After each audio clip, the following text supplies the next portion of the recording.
The blood never stays cleaned. No matter how many times I scrub, it returns every midnight, spelling out names of people who died 50 years ago. But that's not the worst part. The worst part is hearing their voices calling my name, begging me to uncover the truth that someone killed to keep buried. My name is Maria Santos, and I'm about to tell you how cleaning one motel room changed my life forever, and why I can never leave this place. Maria Santos had been cleaning rooms at the Whispering Pines Motel for 3 months when she first noticed something was wrong with room 237. The rundown motel sat on a forgotten stretch of Highway 9, sandwiched between 2 dying towns in rural Pennsylvania. Most guests were truckers catching a few hours of sleep, or desperate travelers who couldn't afford the chain hotels 20 miles down the road. At 45, Maria was no stranger to hard work. She'd cleaned hotel rooms across 3 states, raised 2 kids as a single mother, and survived more hardships than most people twice her age. The night shift at Whispering Pines paid $18 an hour, $3 more than anywhere else would offer, and with her daughter's college tuition looming, Maria couldn't afford to be choosy. The motel's owner, Mr. Blackwood, was a nervous man in his 60s with prematurely gray hair and eyes that never quite met yours when he spoke. He'd hired Maria over the phone, seemed almost desperate to fill the position. When she arrived for her first day, he walked her through the routine with shaking hands. 23 rooms total, he'd explained, his voice barely above a whisper. Most nights you'll have maybe 8 or 10 to clean. The work's straightforward. Sheets, towels, vacuum, bathroom. But there's one room. He paused at the door marked 237. Room 237 needs special attention. Clean it like the others, but if you notice anything unusual, anything at all, call me immediately, day or night. Maria had cleaned enough hotel rooms to know that special attention usually meant drug residue, crime scene cleanup, or persistent odors. She'd handled worse. What kind of unusual? She'd asked. Mr. Blackwood's face went pale. You'll know when you see it. Just promise me you'll call. That first night, room 237 looked ordinary enough. Clean bed with faded floral sheets, small TV bolted to the dresser, bathroom with a perpetually dripping faucet. The only odd thing was how cold it stayed, even with the heater running full blast. The strangeness began on Maria's 4th night. She'd developed a routine. Start with the occupied rooms, work her way through the empties, and save 237 for last.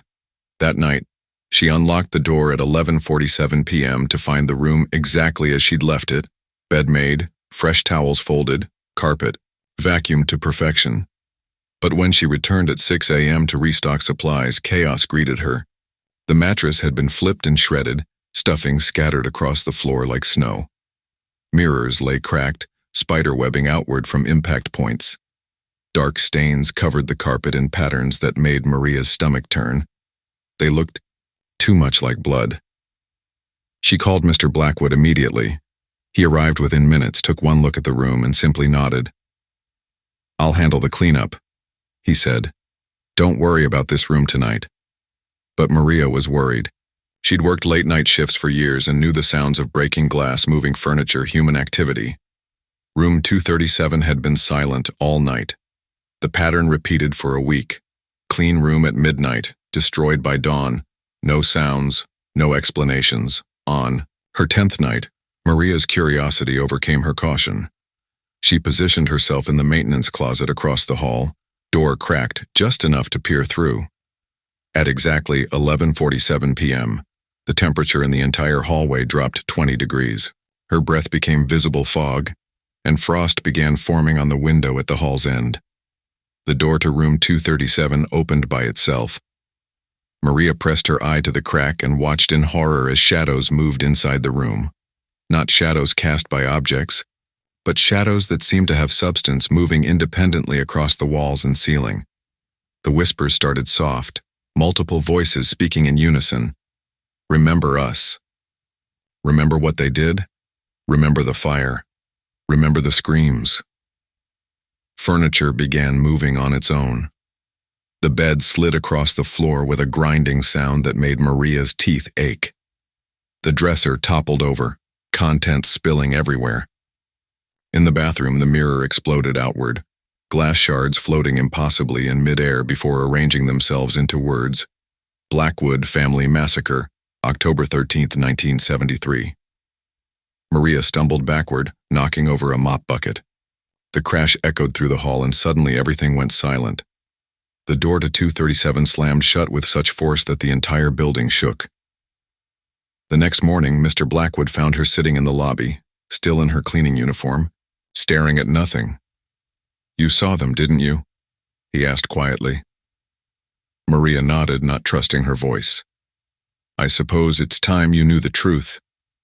Mr. Blackwood made coffee in the motel office and sat across from Maria, his hands trembling as he spoke.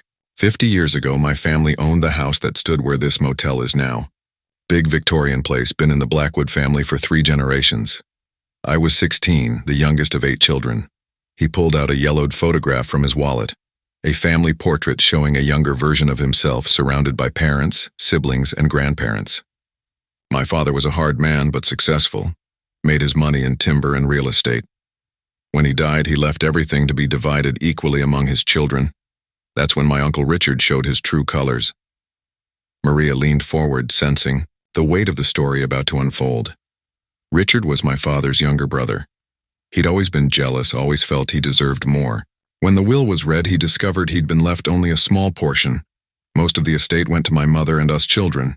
He contested it, but the lawyers said the will was ironclad.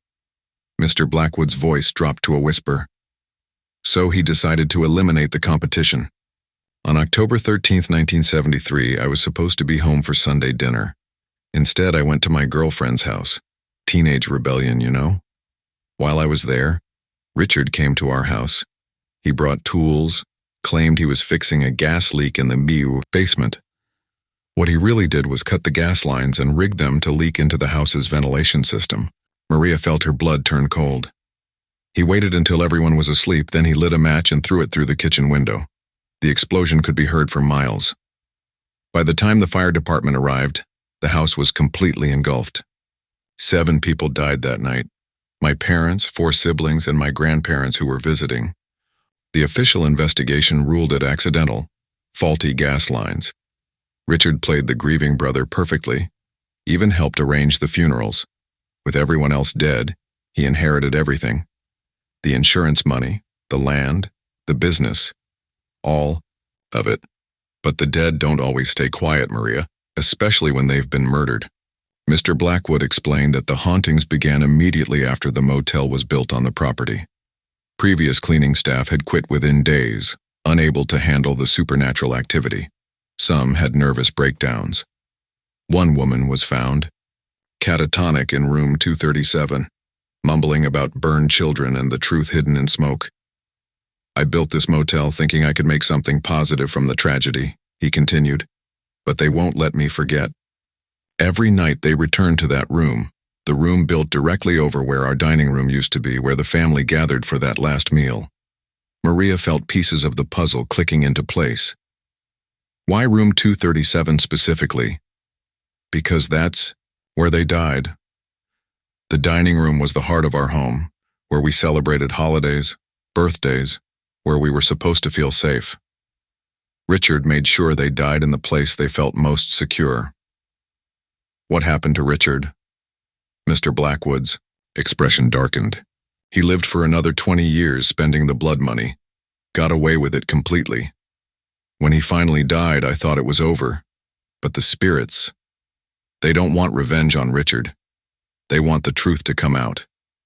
They want the world to know they were murdered. Armed with this knowledge, Maria threw herself into researching the Blackwood family tragedy. She spent her days off at the local library, poring over old newspapers, police reports, and city records. What she discovered made her blood run cold. The October 14th, 1973 edition of the local paper had covered the fire, but the story was brief and buried on page 6. Family of 7 perishes in house fire, gas leak blamed. The article mentioned Richard Blackwood as the devastated surviving brother and noted that he would be handling the family's affairs. But Maria found inconsistencies. A fire department report mentioned that the gas lines had been recently disturbed, But this detail never made it into the final investigation. A neighbor's testimony about seeing a man near the house around midnight was dismissed as unreliable. Due to poor lighting, most disturbing was what Maria found in the city planning records. Richard Blackwood had applied for building permits to construct a commercial property on the land just 3 days before the fire. The application was dated October 10, 1973, 3 days before his family died. Maria also discovered that Richard hadn't been alone in his scheme. A contractor named Frank Morrison had been paid $50,000, a fortune in 1973, for consulting services the week after the fire. Morrison had since died, but his business partner, elderly and in a nursing home, was still alive. When Maria visited him, the old man's eyes went wide with recognition at the Blackwood name. "I wondered when someone would come asking about that," he wheezed. "Frank always said it would catch up with us eventually." The confession poured out. Morrison had been paid to provide Richard with the tools and knowledge to tamper with the gas lines. He'd also been paid to spread rumors about the house's faulty wiring in the days leading up to the fire, creating a plausible cover story. Frank felt terrible about it afterward, the old man continued. Said he never thought Richard would actually go through with it. When those people died, Frank started drinking heavy, never was the same. Died in a car accident 5 years later, but I always wondered if he drove into that tree on purpose. Maria now had evidence of premeditated murder, but proving it 50 years later seemed impossible. The main perpetrators were dead, the evidence was circumstantial, and who would believe a story that relied on supernatural testimony? That's when the spirits began communicating with her directly. It started with whispers in room 237, not the angry, incoherent voices Maria had heard before, but clear, deliberate communication. The spirits had been waiting for someone who would listen, someone who would believe. They told her about the night they died, how they'd gathered for Sunday dinner, how the children had played in the living room afterward while the adults talked business, how they'd all gone to bed feeling safe and loved, unaware that their own family member had sentenced them to death. The spirits revealed details that hadn't been in any newspaper or police report. They described Richard's nervous behavior at the funeral, how he'd been unable to look at their coffins. They told Maria about hidden documents, insurance papers and property deeds that Richard had hidden to cover his tracks. Most importantly, they guided her to evidence that still existed. In the basement of the old Morrison contracting company, now abandoned, there was a safe containing Frank Morrison's records. The combination was the date of the fire, 10/13/73. When Maria and Mr. Blackwood broke into the abandoned building, with the spirit's supernatural assistance opening locked doors, they found exactly what the ghosts had promised. Frank Morrison's detailed records of the job Richard had hired him for, including diagrams of the house's gas lines and a written confession that Morrison had apparently kept as insurance against Richard. The confession was damning. It detailed the entire plot, including Richard's threats against Morrison if he ever spoke about the job. Morrison had been too afraid to come forward while Richard was alive, but he'd documented everything in case Richard tried to silence him permanently. Armed with evidence of the conspiracy, Maria confronted Mr. Blackwood about why he'd never pursued justice for his family. His reaction was not what she expected. "You think I haven't tried?" he said, his voice breaking. "I've been carrying this guilt for 50 years. I survived when I should have died with them. I've spent my entire life trying to make amends, but nothing I do brings them peace." "Then why didn't you ever go to the police with what you suspected?" "Because I had no proof. Richard was careful, and I was just a traumatized teenager. By the time I was old enough to investigate properly, too much time had passed. Evidence was gone, witnesses were dead, and I looked like a bitter nephew trying to tarnish a dead man's reputation. But the spirits had other plans. That night, as Maria entered room 237 with a digital camera and recording equipment, the supernatural activity reached a crescendo unlike anything she'd experienced before. The temperature dropped to nearly freezing. Every surface in the room began bleeding, thick, dark liquid seeping through the walls, ceiling, and floor. The blood formed words, names, dates, and accusations. Richard Blackwood, murderer; Frank Morrison, accomplice; 7 innocent lives stolen for greed. The spirits materialized fully for the first time. Maria could see them clearly. Men, women, and children with terrible burn injuries. Their forms translucent but unmistakably human. They surrounded her, not threateningly, but pleadingly. The eldest ghost, who Maria recognized as the family patriarch from the photograph, spoke, in a voice like wind through autumn leaves. "We have waited 50 years for someone to hear our truth. You have the evidence now. You have the power to give us justice, but beware.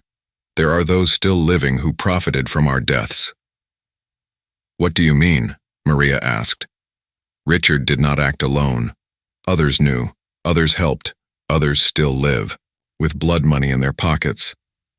As if summoned by the ghost's words, the door to room 237 burst open. A figure stood silhouetted in the doorway, not Mr. Blackwood, but someone Maria didn't recognize. A woman in her 70s, well-dressed despite the late hour, with cold eyes and a grim expression. "I thought I'd find you here," the woman said, stepping into the room.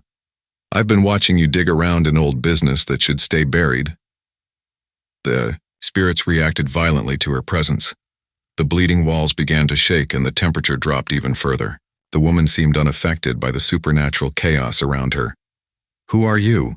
Maria demanded. "I'm Richard Blackwood's daughter, and you're about to cause a lot of trouble for my family." The woman introduced herself as Patricia Blackwood Morrison, and the pieces of the puzzle fell into place with sickening clarity. She was not only Richard's daughter but had married into the Morrison family, creating a web of complicity that had protected the murderers for decades. "My father did what he had to do," she said coldly, seemingly oblivious to the supernatural chaos around her. The Blackwood family was falling apart. Bad investments, debts, infighting. If the estate had been divided 8 ways, there wouldn't have been anything left for anyone. At least this way, the family name survived. 7 people died," Maria shouted over the sound of breaking glass and otherworldly moans. 7 people who were going to lose everything anyway," Patricia replied. "My father saved the family legacy. He built a business empire from the ashes, literally. I've spent my entire life protecting that legacy." Maria realized that Patricia had been the one sabotaging her investigation. She'd been watching the motel, interfering with Maria's research, even bribing officials to keep old records sealed. The Blackwood fortune, built on blood money, had been used to silence the truth for half a century. But the spirits had had enough. The supernatural activity in room 237 reached a crescendo of rage and justice. The walls began to crack and bleed, more profusely. Furniture flew through the air, and the very foundation of the building seemed to shake. Patricia's composure finally cracked as she found herself face to face with the burned and mangled spirits of the family her father had murdered. The children's ghosts were the most terrifying. Their small forms charred and accusatory, their voices joined in a chorus of condemnation. "You can't prove anything," Patricia stammered, but her voice was losing confidence. "It's all circumstantial, hearsay, the ravings of a woman who's been spending too much time in a haunted room." That's when Maria revealed her trump card.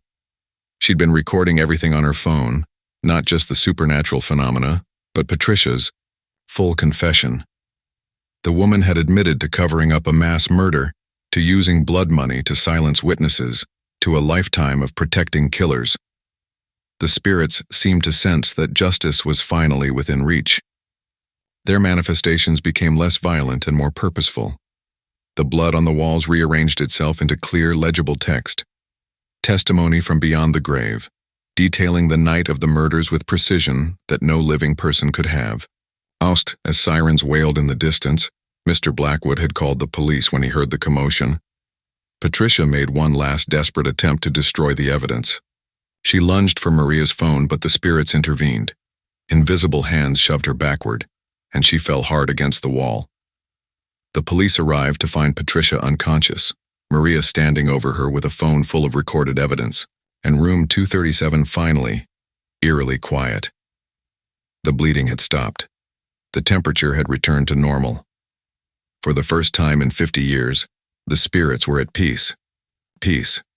The evidence Maria had gathered, combined with Frank Morrison's hidden confession and Patricia's recorded admission, reopened the case as a homicide investigation.